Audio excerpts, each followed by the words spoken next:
If you shoot on this street just as the sun is coming down and crossing the horizon, you get this magical golden glow just shooting up the hill. The timing is important, and also I'm going to show you 3 things that you're probably getting wrong as a photographer. Not because you're a bad photographer. I've been a photographer for over 20 years now, all the way back to the film days, and I still need videos like this to remind me. Even though they're going to seem simple today when I present them, plant them a little bit and maybe leave your own versions in the comments, because you're going to find that reminding ourselves of little essential things will always enhance the way we make. Gavin, get it right, get it right. It's a competitive world. You have to stand out in this world of photography and AI and all these tools and phones. And at the end of the day, it's about that shadow and how the light brings all of that together. All the tips I'm giving you today are in camera. So I might be showing you how you can use those when you process, how you can accent those characteristics. But everything we're talking about today is things you want to be doing in camera to make your photos better, and you want to be reminding yourself of, and that's why we're just keeping it to 3. Look at that change, look at the glow starting to shine. The first one, and this is something I got a lot of practice in doing my environmental portrait sessions, is use the sun. Use the flares, right? I have a strobe front here coming in, giving me some catch light. I ran the Ektar Gen 2 preset from Filmist to give me a nice process. But the thing with this portrait is it's got nice space, it's got nice light, and it's got some atmosphere over here. And use the sun, turn those lenses in, get flares, shoot into the sun. What I mean by this is not go out at high noon, because it's going to be a lot of times difficult to get good shadow and good light, because the speckling of shadow and light everywhere is going to be overwhelming. What I mean is, especially in that golden hour, look for that great light, and then take those lenses, tilt them and turn them. If I really want to accent this, I'll take out an old vintage lens, like an old Helios, like an old Canon FD. I have a whole bunch of vintage lenses. You can get them cheap, and you can get adapters cheap to mount them on almost any of your cameras. You don't have to use vintage lenses to get these looks, however.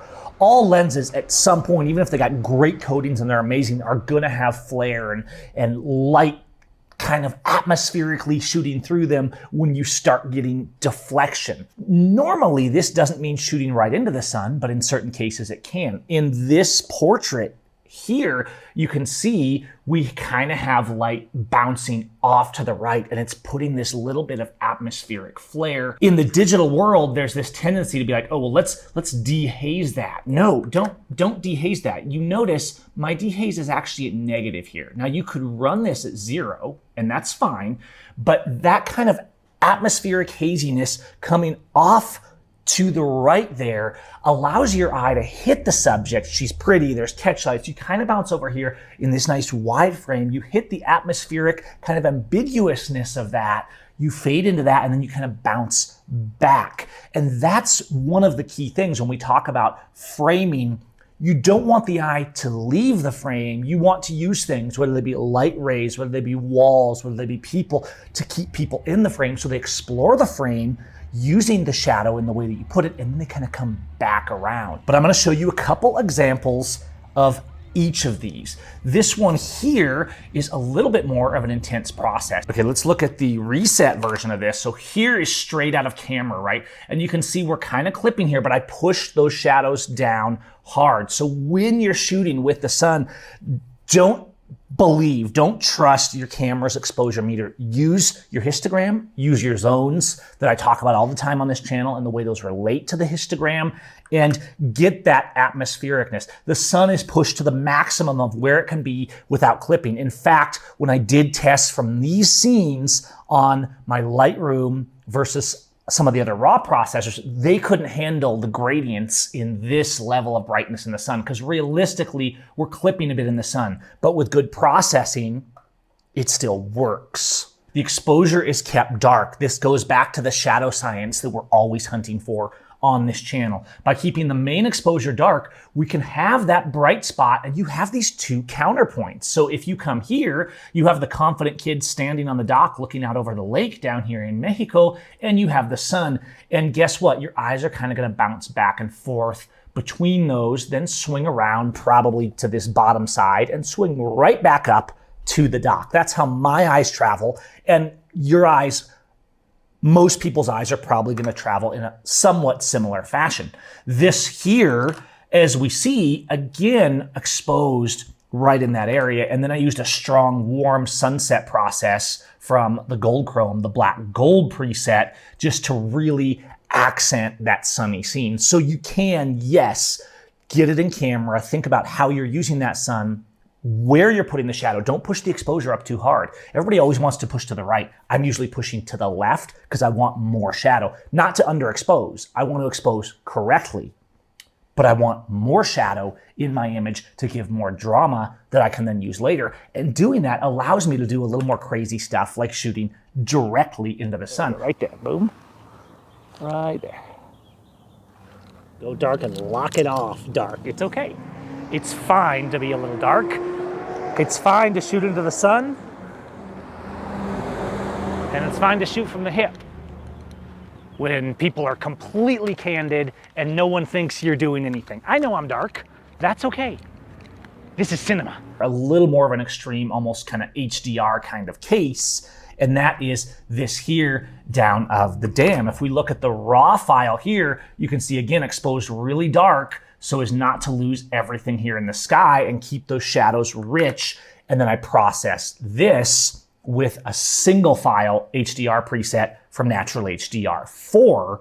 And the combination of that, yes, in the end, we have this pretty strong HDR. Maybe I'm even doing the sky a little bit too much, getting a little bit of chromatic aberration along the dam. I could dial this whole thing back just a little bit. In fact, if I turn off the masks that I use from Elegance on this, you can see that I'm really pushing my sky pretty hard to bring data back into that raw file. Another point for raw. But here's yet another scene where we're looking right into the sun and making that a part of the dynamic. You want to stop running from the sun. Look into the sun, put it slightly off to the side, use the flare, use the vintage lenses, and yes, when it's low in the sky, it's going to be better. Number 2, and we covered this a little bit in our Seim one, but I want to take it further, use more shadow. We have this cyanotype look that I did using the emulsion for Photoshop actions because I can't get this level of cyanotype control just using color grading in Lightroom or in Capture One. Even though I'm telling you how I processed each one of these, it's important to understand that all of these images were visualized in camera. By exposing down once again, I was able to retain full detail with all the stuff going on in the sky, do kind of afterward, right, this filmic, vintage, early era chemical process, but we're almost clipping, not clipping the shadows. You can see we still have detail here in the agave plants, but putting those against the sky, strong composition by leaving most of the sky up above and keeping those shadows really strong. If you use any of my tools, even like my Natural HDR presets, you know one of the first things I do is I try to make HDR processes, formulas, and recipes that actually retain shadow. We don't want to block up all our shadow and turn it all black, although sometimes a little black is okay, but we don't want to lift it out either to where everything just goes away. You lose the life of an image if you don't have that shadow. So it's this dance between, but generally speaking for me, it's a dance leaning towards, no, put more shadow than I think I need. I'm a shadow hunter, and when I hunt the shadows, I find my light. One more example, and that is right here, an image you've probably seen me show in the other videos. Again, strong shadows going on. I could have lifted this. I could have done dynamic range. This one was shot on RAW, then processed with my silver presets in Lightroom, and then processed further with my black room black and white actions pack, which allowed me to do more atmospheric edits and grain. Look at the separation. There's not a lot of worrying about every detail of sharpness here. The clock tower is very sharp, but the moving birds being blurry is great. It adds to our atmosphere. There was decision to be made on this though. If you look at the people down here in the foreground in the square, I could have lifted those shadows and you would see those people more, but I wanted those people to be more like ghosts. So once again, I pushed the birds down so they really contrasted the sky. I pushed that foreground down, and I also even did some manual burning and dodging on this. You can see there's a woman in a wheelchair here. You can see there's people playing on toys. You can see here's a bike. You can see the activity of the square over here in Ezequiel Montes, Mexico, as the birds race overhead off into the distance. But what you get with that shadow is that drama. Use your shadow. That is the second thing that I'm seeing photographers just not do. This final one, number 3, is a bonus tip, because these first two were really about the shadow and light. And this third one is one that I want you to remember, especially next time you're at a wedding or out on the streets. And that is use candidness. I've been trying to do more street photography and better street photography, and that has been a great challenge. For me, it's been really good for me, and I think as a result, I've started getting some good images from that. So when you're shooting, you can shoot from the hip. It's a little harder. It works great on my X100 because it's a 35 equivalent lens. I'm not having to zoom or anything like that. I'm just thinking here and then shooting from the hip and trying to think with that angle. Now, I'm not saying with street photography to always shoot from the hip. A lot of times you favor shooting from the hip when you don't have confidence. So sometimes you want the confidence to not be afraid. You're on the streets, you're documenting culture, you're gonna put that camera up to your eye and you are just going to go for it, right? And you're not gonna be intimidated and they're gonna look you right in the eye. And that's a powerful shot. But when you do that, the moment you aim a camera at someone, you tend, if they notice, you tend to lose. You know how sometimes you can feel like, oh, someone's looking at me, and you look and they're looking at you. And a lot of times you point a camera and they immediately look at you. Now, whether that's science or whether it's just chance is not really important to this. There's nothing wrong with people looking at you, but when they know you're taking a photo for sure and you're pointed at them, their emotions are going to change. That can be great for street photography. It can be great for weddings. It can be great for events. But if you practice shooting from the hip, don't do it exclusively because you'll make it a crutch. If you practice shooting from the hip, what will happen is you'll get these candid moments. But I think when I look back in 20 years, these moments and these cultural moments in different places in the world and different times and what we were doing in those decades will actually become very relevant. And I love these truly untainted moments that I'm just shooting from the hip with a street style camera. I oftentimes do put a strong emphasis on the crop, and then I'll use something like my new Streetist presets to make sure that I'm getting a process that suits the scene. You can see this isn't even super sharp. A lot of images shot from the hip are going to fail, but I still save this keeper because I feel like it's a story. It's really showing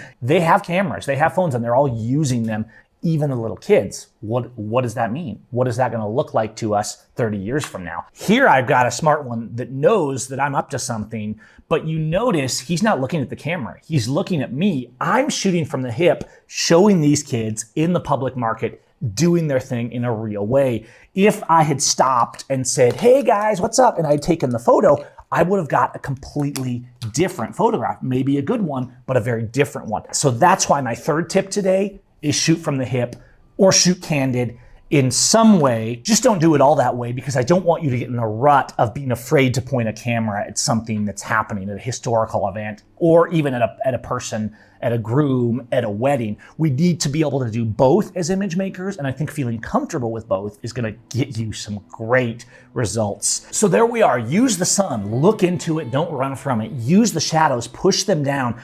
Don't think so much exposed to the right as exposed for rich shadows. And thirdly, get those candid photos and you will see amazing results. I'm keeping this to 3 today. I'm keeping it simple. I hope you guys found this useful. Let me know your favorite thing that you need to remind yourself when you go out in the field is.